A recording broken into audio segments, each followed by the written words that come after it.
to John's Gospel, chapter 14. యోహాను సువార్త 14వ అధ్యాయము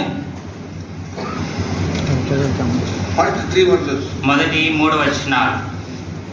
John's Gospel, chapter 14, verses 1, 2, and 3. యోహాను సువార్త 14వ అధ్యాయము మొదటి 3 వచనాలు. Let not your heart to be troubled. Ye believe in God, believe also in me. In my Father's house are many mansions. If it were not so, I would have told you, I go to prepare a place for you.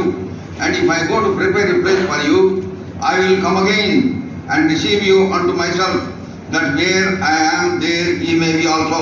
మీ హృదయములు కలవరపడనీయుడి, దేవుని యందు విశ్వాసముంచుచున్నారు, నా యందును విశ్వాసముంచుడి.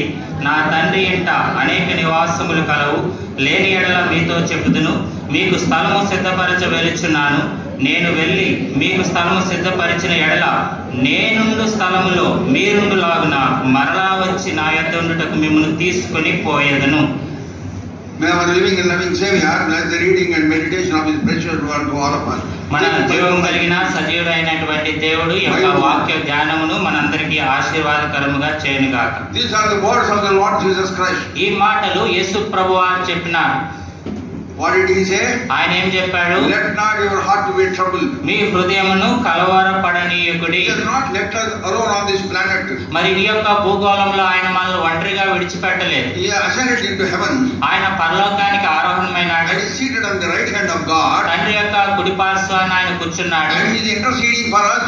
మన కొరకు ఆయన అక్కడ విజ్ఞాపన చేస్తా So ఉన్నాడు. that we may be delivered from the power of sin that is hovering on us. మరి పాపపు శక్తి మనల్ని మరి బలవంతం చేస్తున్న దాని నుంచి విడిపించబడలాగున Same Jesus is going to come again. అదే యేసు ప్రభువారు తిరిగి రానయ్యున్నారు. That is the greatest hope that we have, the greatest expectation that we have in Lord Jesus Christ. యేసు ప్రభువారిలో ఇంత గొప్ప నిరీక్షణను మనం కలిగి ఉన్నాం. The hope that we have in Christ separates us from the rest of the world. మరి యేసు ప్రభునందు మనం కలిగి ఉన్నటువంటి ఈ నిరీక్షణ లోకంలోంచి మనల్ని వేరు చేస్తా ఉన్నది. The death is only a doorstep to enter into the glory of God for us. మరి యొక్క మరణం అనేది ఆ పరలోకంలో ప్రవేశించడానికి అది ఒక తలుపు అడ్డం మాత్రమే. When our physical eyes are closed through the death of the physical body, our spiritual eyes open into heaven.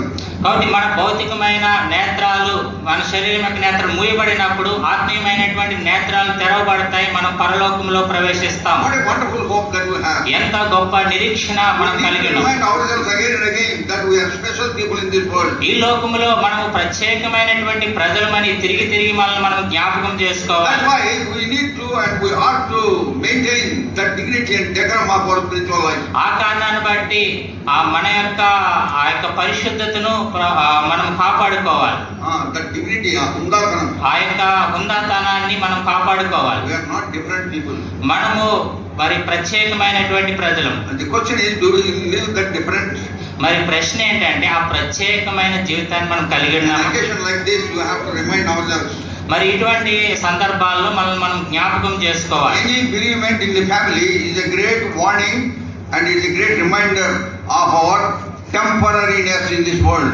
మరి ఈ లోకంలో ఏదైనా దుఃఖకరమైనటువంటి మన కుటుంబంలో కానీ జరిగినప్పుడు మనకు అది ఒక గొప్ప హెచ్చరిక. అదే సమయంలో మనకు ఒక హెచ్చరిక, ఈ లోకాన్ని మనం విడిచి వెళ్ళబోతున్నాం. 2 కొరింథీయులకు రాసిన Chapter 4 verse 18. మరి 4వ అధ్యాయము 8వ వచనం. 2 Corinthians 4:18. 2 కొరింథీ 4వ అధ్యాయము 8వ వచనం. While we look not at the things that are seen, but at the things which are not seen. For the things which are seen are temporal, but the things which are not seen are eternal. 4:18. Last one. 4:18 చూడండి. క్షణమాత్రముందు మా చులకని శ్రమ మా కొరకు అంతకంతకు ఎక్కువ నిత్యమైన మహిమా భారమును కలుగజేయుచున్నది. ఏలయనగా దృశ్యమైనవి అనిత్యములు, అదృశ్యమైనవి నిత్యములు. Whatever is seen is temporary. మనం ఏదైతే చూస్తున్నామో అవన్నీ కూడా అనిత్యములు, తాత్కాలిక. This body is being seen. మరి ఈ యొక్క శరీరం కనబడుతుంది. So it is temporary. ఇది తాత్కాలికమైన. One day it will perish. ఒక దినాన్ని ఇది నశించిపోతుంది. But we are going to be with him for ever and ever. అయితే మనము యుగయుగాలు మరి జీవించబోతా ఉన్నాం. That is the promise that we have here. మరి అదే వాగ్దానము ఇక్కడ మనకున్నది. Lord said in verse 3, మరి 3వ వచనంలో ప్రభు చెప్పినాడు, I will come again. నేను మరలా తిరిగి వచ్చేదను. I will come again. నేను తిరిగి వచ్చేదను. My Lord is going to come again. నా ప్రభు మరలా తిరిగి రానయ్యున్నాడు. When he will come again. ఆయన తిరిగి వచ్చినప్పుడు According to 1 John chapter 3 verse 2, మొదటి యోహాను 3:12 వచనం ప్రకారం, రెండవ వచనం. రెండవ వచనం When ప్రకారం we see him as he is, ఆయన ఉన్నట్టుగానే ఆయన మనం చూస్తాం. we shall be like him. మనము ఆయనను పోలియుందుము. God is going to come again. ప్రభు తిరిగి రానయ్యున్నాడు. And when we see him as he is, when he would come, ఆయన వచ్చినప్పుడు ఆయన మనం చూస్తాము.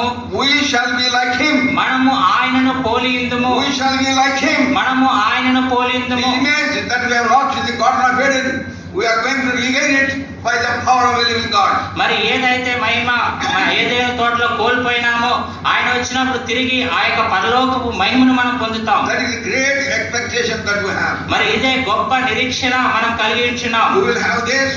మరి ఎవరు ఈ నిరీక్షణ కలిగి Those who ఉన్నారు? are born again, ఎవరైతే తిరిగి జన్మించినారో, those who have confessed their sins before the Lord, ఎవరైతే ప్రభు ఎదుట వారి పాపములు ఒప్పుకున్నారో, those who have got the assurance of sins forgiven, ఎవరైతే పాపములు క్షమించబడ్డాయన్న నిశ్చయత those కలిగి who ఉన్నారు, are walking in the ways of the Lord, ఎవరైతే ప్రభు యొక్క మార్గముల యందు looking నడుచుచున్నారో, unto Jesus who is the author and the finisher of our faith. విశ్వాసమునకు కర్త దాన్ని కొనసాగించువాడైన యేసు వైపు చూస్తూ నడుస్తూ So ఉన్నారు. they shall be like him. వారు ఆయనను పోలియుందురు. When we read that, we get excited. మరి అది చూసినప్పుడు మనకి ఎంతో సంతోషం అనిపిస్తుంది. I often tell our people, తరచుగా నేను మన ప్రజలతో when you చెప్తాను, read the word of God, ఎప్పుడైతే నువ్వు దేవుని వాక్యం you చదువుతావు should get excited. నీవు ఎంతో ఆనందభరితుడవుతావు. ఉల్లాసంతో గంతులు వేయాలి. ఉల్లాసంతో గొంతులు వేయాలి. Because it is written to the word of the living God. మరి ఇది సజీవమైన దేవుని వాక్యం. God's word says like this, దేవుని వాక్యం ఇలా చెప్తుంది, we shall be like him. మనము ఆయనను పోలియుందుము. And the next verse says in 1 John chapter 3 verse 3, మొదటి యోహాను 3వ అధ్యాయము 3వ వచనం ఇలా చెప్తుంది, there is a wonderful verse in the second verse, you shall be like him. మనము ఆయనను పోలియుందుము. And that is a very good verse. మరి ఇది చాలా ప్రాముఖ్యమైన Very వచనం, encouraging word. చాలా ప్రోత్సాహకరమైన The వాక్యం. next verse, మరి తర్వాత it వచనము, says, those who have got this hope in Christ will make themselves holy, for he is holy. మరి ఆయన యందు ఈ నిరీక్షణ పెట్టుకున్నవాడు తాను పరిశుద్ధుడైన ప్రకారము తను పరిశుద్ధునిగా చేసుకొను. అంటే ఎవరు? యేసుక్రీస్తు పరిశుద్ధుడైన ప్రకారం. యేసు ప్రభువారు పరిశుద్ధుడైన ప్రకారము తాను పరిశుద్ధునిగా చేసుకొను. That is very important. ఇది చాలా ప్రాముఖ్యమైన. Not only you are saved and delivered from the power of the darkness, మరి అంధకార సంబంధమైన అధికారుల నుంచి నీవు విడిపించబడ్డ మాత్రమే కాదు, you have to live holy life. నీవు పరిశుద్ధమైన జీవితాన్ని జీవించాలి. That is what Lord has done unto us. మరి ఇదే ప్రభు మనకు చేసినాడు. He had forgiven us of all our sins, మన పాపములన్నీ క్షమించాడు. removed them as far as east is from the west. తూర్పుకి పడవటి ఎంత దూరమో అంత And he దూరపరిచినాడు. said, I will remember them no more. ఆయన చెప్పాడు, ఇంకా నీ పాపములు ఎన్నడూ జ్ఞాపకం Thus he చేస్తాడు. has given us a great, complete, eternal salvation. ఆయన సంపూర్ణమైన నిత్య రక్షణ మనకు అనుగ్రహించాడు. So we have to maintain that salvation. ఆ రక్షణను మనము కొనసాగించాలి. That's why Paul